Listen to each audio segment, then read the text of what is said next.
7 things Japanese people rarely buy and why. You might not need them either.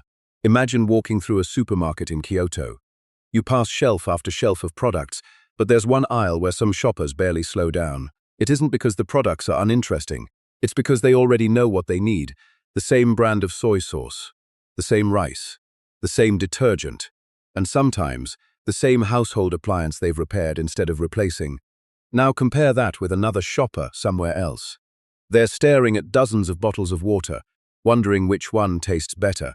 They're scrolling through hundreds of phone cases for a phone they purchased only months ago. Or perhaps they're buying another storage box to organize the clutter created by all the storage boxes they already own. That difference is fascinating. It's not that Japanese people dislike shopping.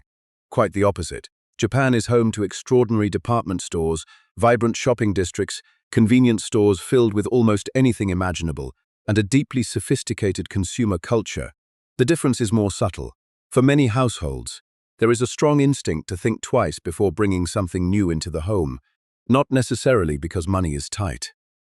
Rather, there is a long-standing appreciation for using things fully, taking care of what you own, and asking whether a replacement is actually necessary.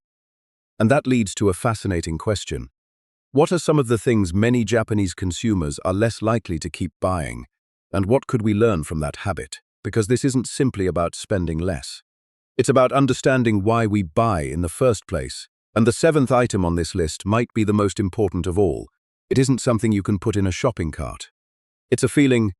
Before we get there is one Japanese concept that helps connect almost everything on this list. It's called Mottainai.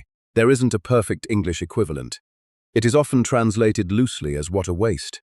But the meaning goes deeper. Mottainai expresses regret or discomfort when something that still has value is wasted, a shirt that still has years of wear left, a bowl with a small imperfection, a tool that can still be repaired, food that hasn't been eaten, even time that could have been used well. The idea is simple. If something still has useful life left, why throw it away before you've received that value? That changes the question you ask when you're standing in a store. Instead of, what should I buy? You begin asking, have I actually finished using what I already have? And that one question explains much of what follows. Number 1. Single-purpose kitchen gadgets. Walk into a kitchen store and you'll find an endless collection of clever little devices. Something for slicing bananas. Something specifically for removing avocado pits. A tool for separating eggs. Another for peeling garlic. And yet another designed to cut a pineapple. Every product makes the same promise. This will make your life easier. And sometimes it does. But how often does that gadget actually become part of your daily routine? For many people, the answer is, not very often. It gets used once or twice, placed in a drawer and eventually forgotten. A kitchen built around practical tools can look very different. Instead of dozens of specialized gadgets, you might find a good knife, a cutting board, a peeler, a few reliable pans, and utensils that perform multiple jobs. The point isn't having the smallest possible kitchen. It's having tools that earn their place. A good knife can chop vegetables, slice meat, prepare herbs, and handle countless recipes. A specialized gadget might perform one task slightly faster, but only if you remember where you put it. And that's the hidden cost. You don't necessarily feel the expense when you buy the gadget. You feel it later when your drawers become crowded, your cabinets become difficult to organize, and you have to search through 5 forgotten tools just to find the spatula you actually use. So ask yourself, how many things in your kitchen were purchased for a recipe you made once? Now compare that with the knife or pan you've used hundreds of times. One became part of your daily life. The other became part of your clutter, and that's a pattern we're going to see repeatedly. Because often we aren't buying an object. We're buying the promise attached to the object. Number 2. Excess backups of household products. This purchase often doesn't even feel like a purchase. You're already in the supermarket. You see shampoo on sale. Why not buy another? Toothpaste is discounted. Take 3. Paper towels are cheaper when bought in bulk. Might as well stock up. It all seems sensible until several months later. You open the bathroom cabinet and discover bottles you forgot you owned. The storage room is overflowing. Something expires. Then you buy another bottle because you can't remember where the previous one went. Now you're spending money to replace something you already purchased. Limited living space can naturally encourage a different approach. When there isn't unlimited room for storage, Keeping 6 backup bottles of everything becomes inconvenient. Instead, you tend to keep smaller inventories and replace things when they genuinely run out. The benefit isn't only financial. Fewer backups mean less clutter, less wasted space, less searching, fewer forgotten purchases, and fewer decisions. That's important because every additional object creates a tiny mental obligation. Where should I keep it? Do I already have one? When does it expire? Should I buy another? What begins as being prepared can eventually become a home full of things you can't keep track of. Sometimes having less inventory actually makes life easier. You don't need a 6-month supply of everything. You just need to know what you actually use. Number 3. Trend-driven fast fashion. Japan is certainly not a country without fashion. Tokyo is one of the world's great fashion capitals. Japanese streetwear, designers, boutiques, and subcultures have influenced fashion around the globe. But fashion consciousness doesn't necessarily require constantly replacing your wardrobe. There is another philosophy. Buy pieces you actually want to keep. A coat that survives many winters. Shoes that can be repaired. A bag that becomes more personal as it ages. Clothes that remain useful even after the trend that inspired them has disappeared. That's very different from the cycle of buying something because it's fashionable today and abandoning it when the next trend arrives. There is a fascinating Japanese repair tradition that illustrates this philosophy particularly well. It's called Kintsugi. When a ceramic object breaks, the damage can be repaired rather than hidden. The repaired cracks may even become part of the object's beauty and history. The philosophy carries a powerful message. Damage doesn't automatically destroy value. Sometimes repair can add meaning. Modern consumer culture often tells us the opposite. There's a new style, a new color, a new collection, a new version of you waiting to emerge, and suddenly, the clothes you already own feel old. But perhaps the better question isn't, what should I become next? Maybe it's, is there actually something wrong with what I already have? That question can save you from a surprising number of purchases. Number 4. Bottled water for everyday use. This one may seem strange. Japan has a highly developed public water infrastructure, and tap water is generally safe to drink. Of course, bottled water is still widely available. People buy it when traveling, during emergencies, for convenience, or simply because they prefer a particular taste. But for everyday hydration, there is another option. Fill a reusable bottle. Leave home. Drink the water you already have access to. The difference between these two habits might seem tiny, but financially it can become significant. One habit creates a recurring transaction. The other involves buying something once and using it repeatedly. That's the real lesson. It's not that bottled water is inherently bad. It's that recurring purchases deserve more attention than we usually give them. $5 doesn't feel like much. $10 doesn't feel like much.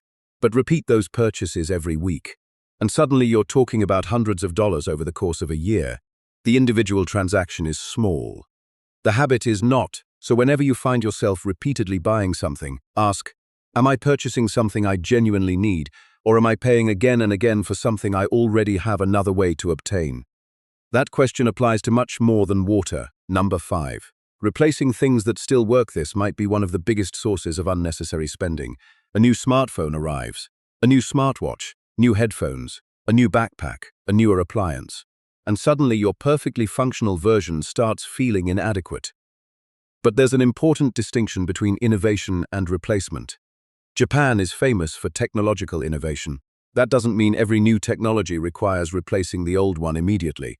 Imagine your phone still does everything you need. It makes calls, takes photos, navigates, handles payments, runs your essential apps. The battery lasts through the day. So ask yourself, what problem does the new phone actually solve? Sometimes there is a real answer. Maybe the battery is failing. Maybe the device no longer receives essential updates. Maybe your work genuinely requires new capabilities. In those cases, upgrading makes sense. But sometimes the answer is simply, because the new one came out. That's different. Companies are extremely good at turning new into necessary. They encourage us to confuse the excitement of owning something new with the usefulness of having something better. But excitement disappears quickly. A useful object can continue serving you for years. So before replacing something, ask, is my current version failing me, or am I simply bored with it? Those are two very different problems. Number 6. Products recommended by random people online. Now we enter an entirely different kind of shopping environment. You aren't walking through a store anymore. You're sitting on your phone. Someone appears on your screen and says, "This product changed my life." The comments agree. Thousands of people love it. You watch a few more videos. 5 minutes later, you've added it to your cart. It could be skincare, a kitchen tool, a supplement, a notebook, a productivity system, a gadget you didn't know existed 10 minutes ago. The recommendation feels strangely personal, almost like advice from a friend. But there's something you need to remember. Online recommendations exist inside an attention economy. The products that generate curiosity get clicks. The products that get clicks get promoted. And products that receive attention are easier to sell. This doesn't mean every recommendation is bad. It simply means popularity isn't the same thing as necessity. Someone else's life may genuinely have been improved by a particular product. That doesn't mean the product solves a problem in your life. Trusted recommendations can be valuable. But trust usually takes time. A family member who has used something for years is different from a stranger who discovered it yesterday and has a commission link underneath the video. The best things you own may not have been exciting purchases at all. They simply worked, year after year, without going viral, without promising to transform your life, without appearing on your screen every morning. And that brings us to the final item, the most important one. Number 7. Buying hope. This is where the entire list comes together. Because sometimes you're not really buying a product, you're buying a future version of yourself.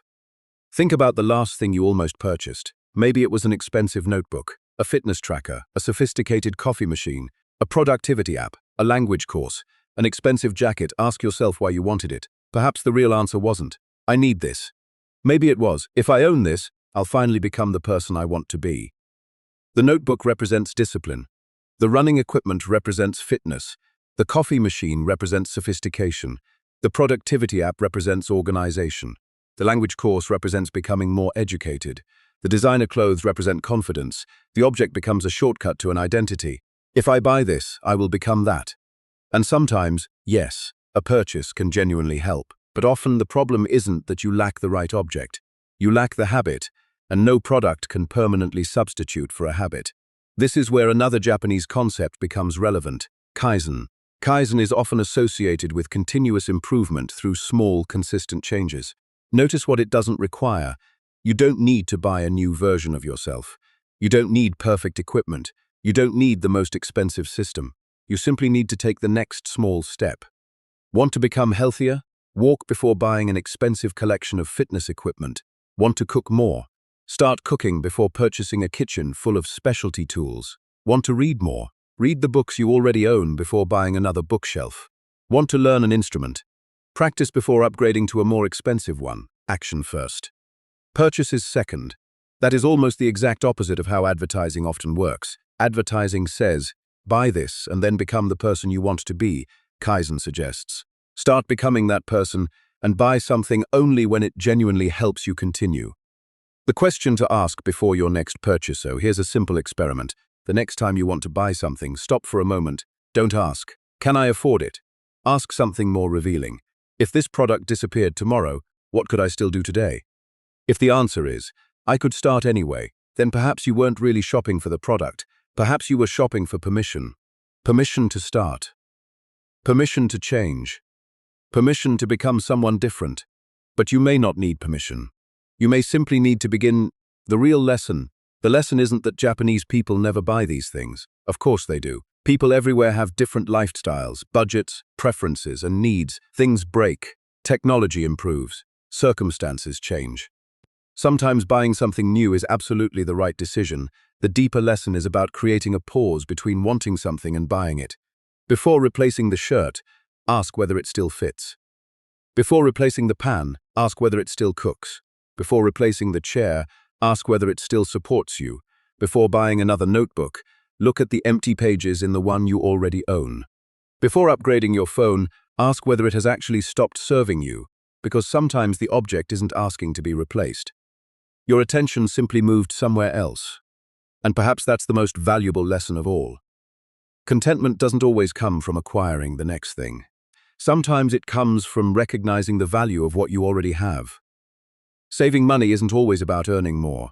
Sometimes it's about discovering that you don't need as much as you thought. And that decision doesn't begin at the checkout counter. It begins several minutes earlier, when you look at something you want and ask, "Do I really need this, or have I simply forgotten to appreciate what I already have?" That single question can change the way you shop, and perhaps, over time, it can change the way you live.